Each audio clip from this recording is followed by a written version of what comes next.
نبي إنا أرسلناك شاهدا ومبشرا ونذيرا وداعيا إلى الله بإذنه وسراجا منيرا.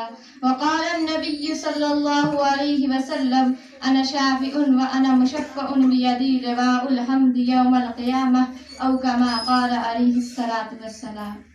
گرامی قدر اساتذہ کرام، قابل احترام معلمات اور پیاری سہیلیوں، آج میری تقریر کا عنوان سیرت النبی ہے۔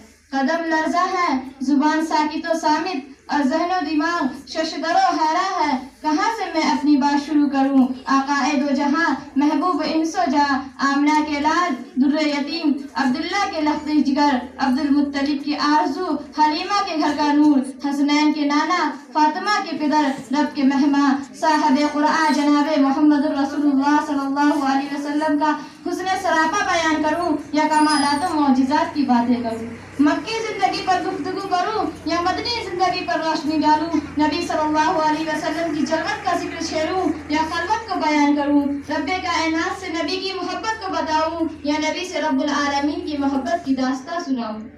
پیاری بہنوں، عشق و محبت اور الفت و چاہت کے واقعات تو دنیا نے بہت دیکھے، لیکن جانثاری اور فداکاری کی جو تصویریں حضرات صحابہ کرام اور صحابیات نے پیش کی ہے، اسے دیکھ کر دنیا انگشت بدندہ ہے۔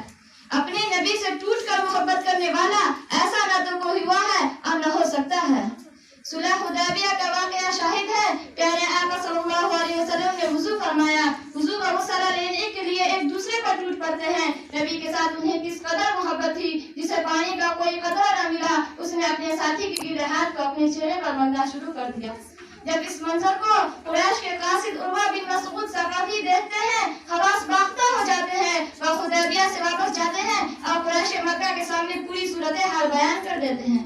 انہوں نے کہا، اے لوگو، تم مانو نہ مانو، لیکن ایک عجیب شے ان کے اندر مجھے دیکھنے کو ملی۔ میں بڑے بڑے بادشاہوں کے پاس گیا ہوں، روم کے قیصر اور فارس کے کسریٰ کو میں نے دیکھا ہے، میں شاہی درباروں میں حاضر ہوا ہوں، لیکن اس کے درباریوں کو اپنے آقا کی وہ تعظیم کرتے ہوئے میں نے نہیں دیکھا جو تعظیم و توقیر اصحاب محمد کی کرتے ہیں۔ عزیز بہنوں، اس ذات پاک کی عظمت و بڑائی کا اندازہ کون لگا سکتا ہے جس کی رسائی لمحہ بھر میں مسجد حرام سے مسجد اقصی تک ہو، جس کی پہنچ سدرۃ المنتہا تک ہو، جس نے راتوں رات جنت و جہنم کا سیر کر کے کفار مکہ کو محو حیرت کر دیا ہو۔ اس ذات کی عظمت بیان کرنے کے لیے تعبیرات و استعارات کی وسیع دنیا بھی تنگ دامہ نظر آتی ہے۔ انسان کے جسم پر ہی نہیں بلکہ جس کے